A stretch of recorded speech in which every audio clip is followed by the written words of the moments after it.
तरफ supreme court एक तरफ लोकतंत्र की हत्या का नाम देता है। बीजेपी नेताओं ने जिस तरह से चुनाव में धांधली की, उसको लेकर के सुप्रीम कोर्ट कहता है कि लोकतंत्र की हत्या है।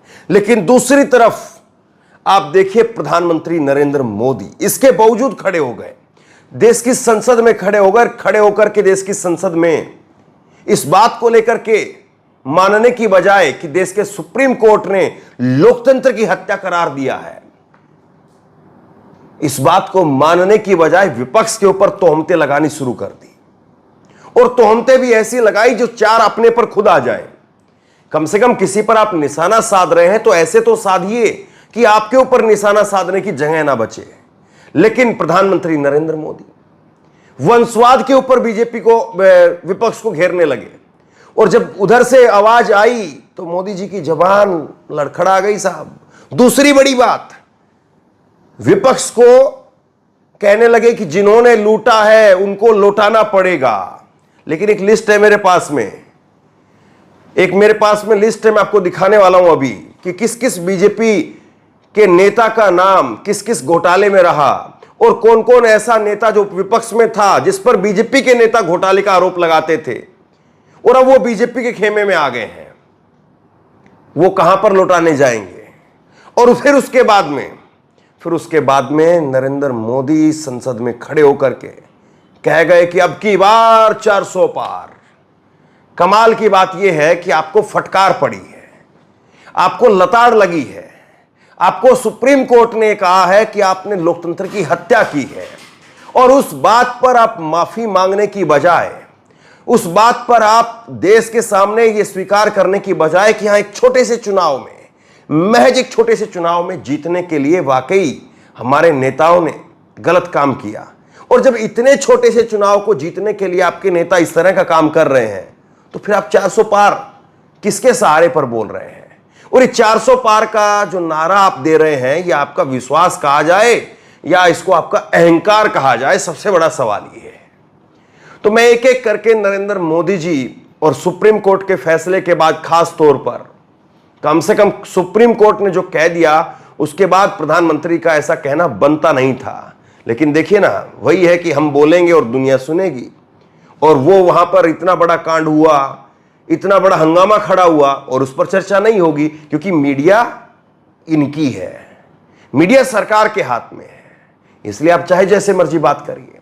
तो सबसे पहले तो जरा आप सुनिए एक बार कि प्रधानमंत्री नरेंद्र मोदी वो कह रहे हैं कि जिन्होंने लूटा है उनको लौटाना पड़ेगा।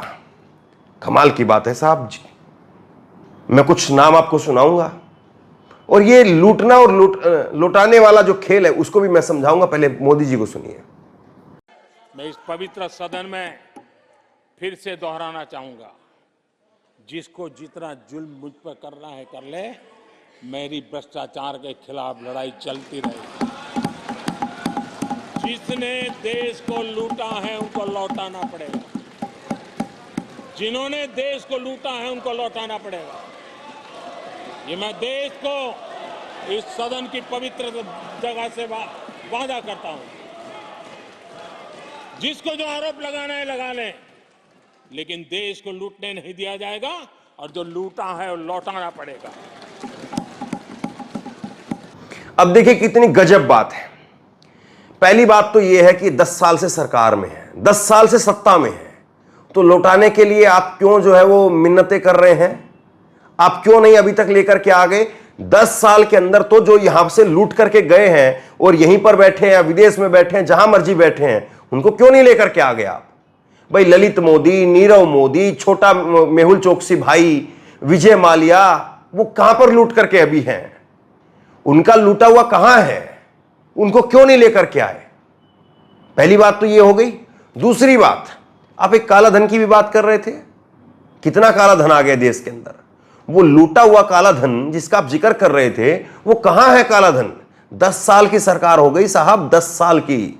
आपने कहा था कि कांग्रेस को आपने 60 साल दिए, मुझे 60 महीने दे दो। देश ने आपको 120 महीना दे दिया। अब बताइए हिसाब कहां है आपका? कहां है काला धन?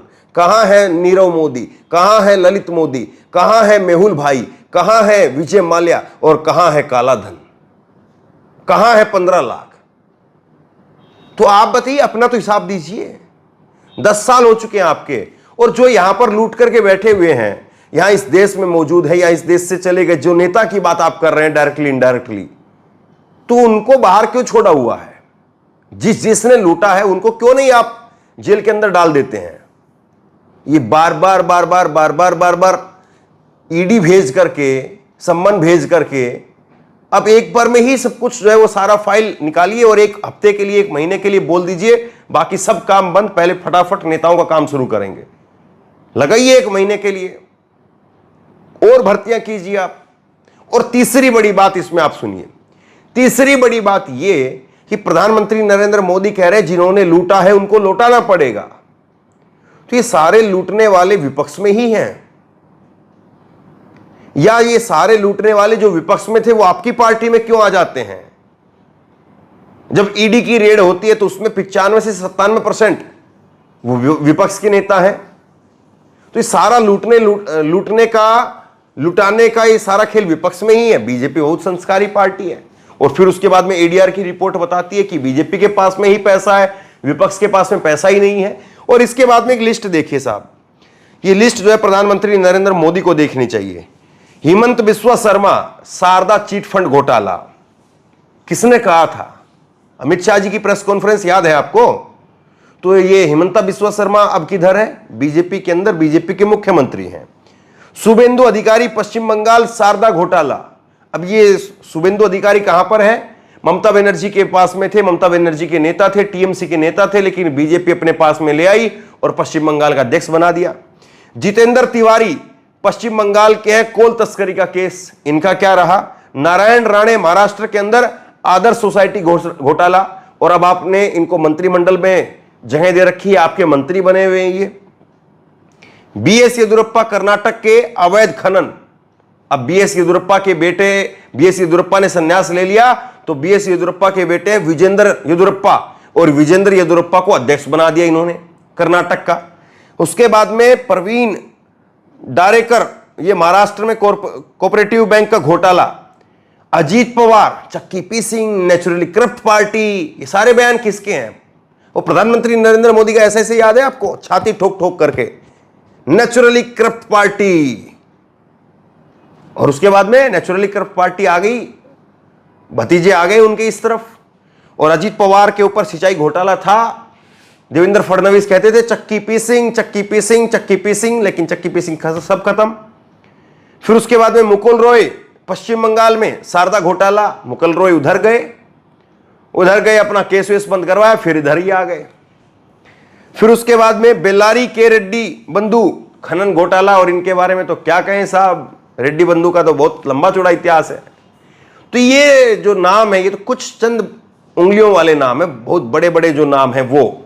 बाकी के नेता जो विपक्ष में थे तो उनके ऊपर आरोप थे, उनकी फाइलें खुली हुई थी, उनकी गिरफ्तारियां जो है उसकी तलवार उन पर लटकी हुई थी, लेकिन जैसे ही उधर गए उसके बाद में शांति सन्नाटा, और उसके बाद में वॉशिंग मशीन से निकले और दूध के धुले हो गए।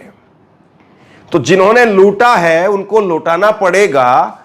तो ये लुटा करके आपके पास में आए हैं या लूट करके आपके पास में आए हैं, ये कैसे आए हैं और इनकी लूट का क्या हुआ? अब दूसरा बयान सुनिए। नरेंद्र मोदी जी बोले कि परिवारवाद जो है वो बड़ा हानिकारक है देश के लिए। सुनिए जरा एक बार। जहां एक परिवार को पार्टियां लिखी जाती हैं वो लोकतंत्र में उचित नहीं है। लोकतंत्र में पार्टी अनेक, एक परिवार के 10 लोग राजनीति में आए, कुछ बुरा नहीं है। हम तो चाहते हैं नौजवान लोग आए, हम भी चाहते हैं ये इसकी चर्चा करिए। हमारे साथ, आपके साथ मेरा विषय नहीं है। कम से कम देश के प्रधानमंत्री को इतना जरूर सोचना चाहिए कि वो जो बोल रहे हैं तो उनके शब्दों में कुछ वजन हो। वो बोले तो कम से कम आदमी उनके बारे में कुछ सोच करके, विचार करके, रिसर्च करके लेकर के आए, तब जाकर के पता चले। कम से कम वो देश की सदन छोड़ करके जा चुके हो तब पता चले। लेकिन जैसे ही वो बोल रहे थे उधर से गौरव गोगोई, कांग्रेस के सांसद, वो खड़े हुए और खड़े होकर के बोलने लगे कि जेजेपी किसकी पार्टी है, वही जेजेपी पार्टी जिसके 10 विधायक हैं और आपकी सरकार नहीं बनी हरियाणा के अंदर, और आपने जेजेपी को अपने साथ में ले लिया। जेजेपी में जो है वो माता विधायक, पिता विधायक, दादा विधायक या मुख्यमंत्री कह लीजिए, आप क्या कहेंगे। तो जेजेपी को आपने अपने साथ लिया, फिर उसके बाद में अकाली दल को आपने साथ लिया। तो ये नाम और कुछ, उसके बाद में मैं आपको कुछ मैप दिखाता हूं, देश का जो है मैप आपके सामने पेश किया जाता है। ये आप सबसे पहले आप ये देखिए, एक मैप जो है ये दिखाया जाता है, ये मैप, और इसमें दिखाया जाता है कि सोनिया गांधी, राहुल गांधी और प्रियंका गांधी बीच के अंदर ये जो गांधी फैमिली है, ये यूपी के अंदर या दिल्ली के अंदर जो है ये वंशवाद की राजनीति करते हैं। फिर ऊपर से लेकर के नीचे तक इसमें दिखाया जाता है कि अब्दुल्ला परिवार जो है, फारूक अब्दुल्ला, उमर अब्दुल्ला वो हैं, महबूबा मुफ्ती हैं, फिर उसके बाद में अकाली परिवार है, बादल परिवार, फिर उसके बाद हुड्डा परिवार है, गहलोत हैं, सोलंकी हैं गुजरात के अंदर, और आदित्य ठाकरे, उद्धव ठाकरे ये हैं, महाराष्ट्र के अंदर शरद पवार का है, फिर उसके बाद में ये कुमार स्वामी का जो है वो वंशवादी है, चंद्रबाबू नायडू का है, फिर उसके बाद में तमिलनाडु में आ जाइए तो तमिलनाडु में रेड्डी का है, करुणानिधि का है, और फिर उसके बाद में केसीआर का परिवार है, हेमंत सोरेन का परिवार झारखंड के अंदर, फिर दिग्विजय सिंह का परिवार मध्य प्रदेश में, कमलनाथ का परिवार, ममता बनर्जी का परिवार, गौरव गोगोई का परिवार, अखिलेश यादव का परिवार, और जयंत चौधरी का परिवार, और वीरभद्र सिंह का परिवार। तो ये सारी बातें बताई जाती है, ये मैप बताया जाता है। हालांकि इसमें से अब कई नेता जो है वो, कुमार स्वामी इस वक्त बीजेपी के पास में है, कुमार स्वामी के साथ में अकाली दल जो है वो अब बीजेपी के साथ ही आप समझिए। और इसके अलावा जो है, इसके अलावा इसमें से खैर अभी ये 2 ही हैं, बाकी इनके सारे सहयोगी छोड़ करके चले गए। तो ये तो आपको बताया जाता है, ये मैप आपको दिखाया जाता है, लेकिन ये दूसरा मैप आपको नहीं दिखाया जाता है। ये दूसरा मैप आप देखिए जो बीजेपी के वंशवाद है, और ये ऊपर से लेकर के हर राज्य में फैला हुआ है। दिल्ली के अंदर प्रवेश वर्मा का है वंशवाद, फिर आप देखेंगे तो पीयूष गोयल का और विजय गोयल का परिवार वो भी वंशवादी है, वसुंधरा राजे का परिवार, उनका बेटा वो भी वंशवादी है, उनका बेटा सांसद है, फिर गुजरात में अमित शाह, जय शाह हैं, फिर महाराष्ट्र के अंदर पीयूष गोयल हैं, फिर पंकजा मुंडे का परिवार है वो भी वंशवाद है, प्रमोद महाजन और पूनम महाजन का परिवार वंशवाद है, देवेंद्र फडणवीस का परिवार वंशवाद है, बीएस येदियुरप्पा का परिवार कर्नाटक में वंशवाद है, फिर उसके बाद में छत्तीसगढ़ में रमन सिंह का परिवार वंशवाद है, उनके लड़के सांसद हैं, फिर उसके बाद में जो है वो आप उड़ीसा के अंदर धर्मेंद्र प्रधान का परिवार वंशवाद है, फिर उत्तर प्रदेश के अंदर राजनाथ सिंह, मेनका गांधी, कल्याण सिंह और ब्रजभूषण शरण सिंह, और मध्य प्रदेश में कैलाश विजयवर्गीय और ये विजय राजे सिंधिया, ज्योतिरादित्य सिंधिया भी अब बीजेपी के अंदर चले गए हैं। ये सारा वंशवाद, फिर विजय बहुगुणा, रीता बहुगुणा का परिवार, फिर ये जयंत सिन्हा का परिवार, यशवंत सिन्हा का परिवार, फिर उसके बाद में रविशंकर प्रसाद का परिवार। तो ये परिवार का मैप आपको नहीं दिखाया जाता है कि पूरे देश में ये परिवार भी है, पूरे देश में ये भी बीजेपी के नेता परिवारवादी है, लेकिन इस पर बात नहीं होती है। बात ये होती है कि हां, पूरे देश में देखो कैसे वंशवादी राजनीति ने देश को तबाह कर दिया है। और जरा ये आप लिस्ट देखिए पहले एक बार, ये लिस्ट आप देखिए बीजेपी की जो डायनेस्टी पॉलिटिक्स है, इसमें राजनाथ सिंह के बेटे वो विधायक हैं, और वीरभद्र के बेटे वो जो है वो माफ कीजिए ये प्रेम कुमार धूमल के बेटे अनुराग ठाकुर वो सांसद हैं, किरण रिजिजू वो भी जो है वो परिवारवाद के एक प्रोडक्ट हैं। इसी तरह से सारे के सारे शुभेंदु अधिकारी, अब ये दूसरे दूसरी पार्टियों से परिवारवाद वाले नेता ले आए, और ये कई बार मैं आपको बता चुका हूं, आपको भी बड़ा जो है बोरिंग लग रहा होगा कि नहीं ये लिस्ट हम पहले बहुत बार देख चुके हैं। तो खैर अब मैं इस पर क्या चर्चा करूं। इंद्रजीत का परिवार हो, चाहे सिंधिया का परिवार हो, चाहे जो है वो आरपीएन सिंह, ये भी कांग्रेस के नेता, ये भी आरपीएन सिंह, राव इंद्रजीत हरियाणा से और ज्योतिरादित्य सिंधिया महाराष्ट्र से। तो ये सारे जो दूसरी पार्टियों में परिवारवाद थे वो भी अपने पास में ले आए। और स्कैम की बात जहां पर नरेंद्र मोदी कर रहे थे, तो ये बहुत सारे स्कैम हैं। ए टू जेड जो है वो स्कैम है, जिस ये गूगल के ऊपर आप सर्च करेंगे तो गूगल के ऊपर इस तरह की ये आपको कई सारी फोटो जो है आपको मिल जाएंगी। इसमें कई बार जो है कई सारी आईटी सेल के जरिए भी चलाई जाती हैं, ये भी एक सही बात है। लेकिन कई बार ये सारी चिक्की का जो घोटाला है पंकजा मुंडा के ऊपर लगा और हालत ये आ गई थी कि उनको इस्तीफा देना पड़ा, लेकिन अब चर्चा नहीं होती है। तो सवाल ये है कि आप अपनी राजनीति नहीं देख रहे हैं और नरेंद्र मोदी कह रहे हैं कि भाई, नरेंद्र मोदी जी कह रहे हैं कि कोई दिक्कत नहीं है अगर एक परिवार के अंदर 10 लोग आगे बढ़ जाएं, बस परिवार की चलनी नहीं चाहिए। तो आपकी पार्टियां जिनके साथ में गठबंधन में, उनका तो पूरा परिवार ही पार्टी है साहब। अब कांग्रेस के अंदर तो आप क्या देखेंगे? कांग्रेस के अंदर तो राजीव गांधी के बाद में कोई प्रधानमंत्री बना क्या? गांधी परिवार से सोनिया गांधी बन सकती थी आसानी से, नहीं बनी। मनमोहन सिंह को बनाया। मनमोहन सिंह के बाद में फिर यह भी कई बार अखबारों में, कई जो है वो किताबों में जिक्र हुआ है कि राहुल गांधी को बनाना चाह रहे थे मनमोहन सिंह, नहीं बने।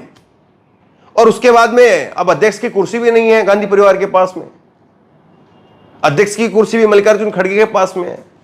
तो अपनी पार्टी जो है वो तो दिखाई देती है, दूसरे की नहीं दिखाई देती है। तो ये सारी बातें। अब इसके बाद में दूसरी बड़ी बात, नरेंद्र मोदी जी बोले कि अब की बार 400 पार।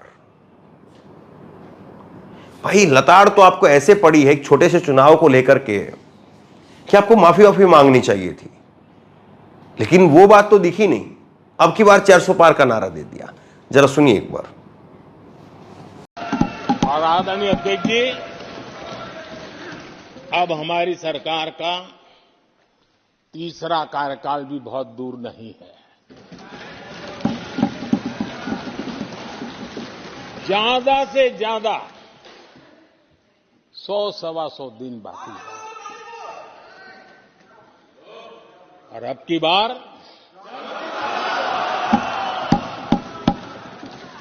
पूरा देश कह रहा है, अब की बार खड़गे जी भी कह रहे हैं। तो ये नरेंद्र मोदी जी का नारा है।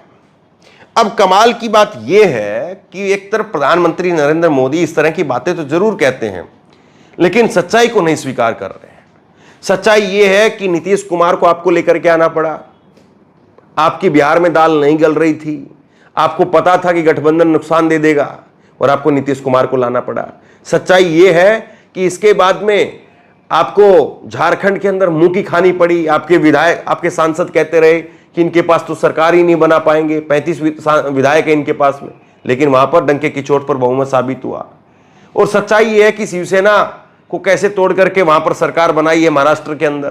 तो जोड़ तोड़ कर करके कैसे न कैसे करके इधर से उधर जो है आप टिके हुए हैं। और उसके बाद में ये सारी बातें, कमाल की बात यह है कि लोग क्या अब भी इतना सब कुछ देखने और दिखाने के बाद में क्या एक ही पार्टी के भोंपू पर विश्वास कर रहे हैं, या अब लोग इतने जागरूक हो गए हैं कि लोगों को पता है कि लड़खड़ाती हुई जुबान का मतलब क्या है, ये 400 पार का नारे का मतलब क्या है। ये क्या इसका मतलब ये समझा जाए कि मोदी जी की हालत, बीजेपी की हालत इस वक्त ये है कि 200 के आसपास गाड़ी फंसी हुई है। और वो गाड़ी जो है, क्योंकि ऐसे ही जो अमित शाह जी ने 150 पार का नारा दिया था गुजरात के अंदर और 99 पर सुई अटक गई थी। तो बहुत बार ऐसी चीजें हुई हैं। राजस्थान के अंदर नारा दिया गया, हरियाणा में 75 पार का नारा दिया गया था, 75 पार, अब की बार 75 पार। और एबीपी चैनल ने तो 82 दे दिया था, 90 में से 82 एग्जिट पोल के अंदर 90 सीटें हरियाणा में, और 90 में से 82 दे दिया था कि बीजेपी जीत रही है। और हालत क्या हुई मालूम है आपको? हालत यह हुई कि 31 विधायक आए, सरकार तक नहीं बना पाए। सरकार बनाने के लिए दूसरी पार्टी जेजेपी की बैसाखियों का सहारा लेना पड़ा। और कांग्रेस पार्टी के अंदर सिर्फ 1.5 महीने पहले जो है वो हुड्डा को जो है वहां पर कमान सौंपी गई थी, और उसके बाद में हुड्डा ने जो है वहां पर अच्छा खासा वहां पर अच्छा प्रदर्शन किया। तो ये सारी बातें हैं। खैर, शेयर कीजिए इस खबर को, लोगों तक पहुंचाइए ताकि लोगों को कुछ समझ में आए, लोगों की आंखें खुलें और लोग अब फिर अपने से अपनी राय जो है बना पाए। और इसी तरह की तमाम खबरों के लिए ऑनलाइन न्यूज इंडिया को सब्सक्राइब कीजिए, साथ में जो बेल आइकन है घंटी उसको जरूर दबाइए, ताकि जैसे ही कोई खबर अपलोड करें उसकी नोटिफिकेशन सीधे सबसे पहले आपको मिल सके। अगर ये वीडियो फेसबुक पर देख रहे हैं तो फेसबुक पर हमारे पेज को लाइक कीजिए, फॉलो कीजिए और इस खबर को शेयर कीजिए। आपका बहुत बहुत धन्यवाद।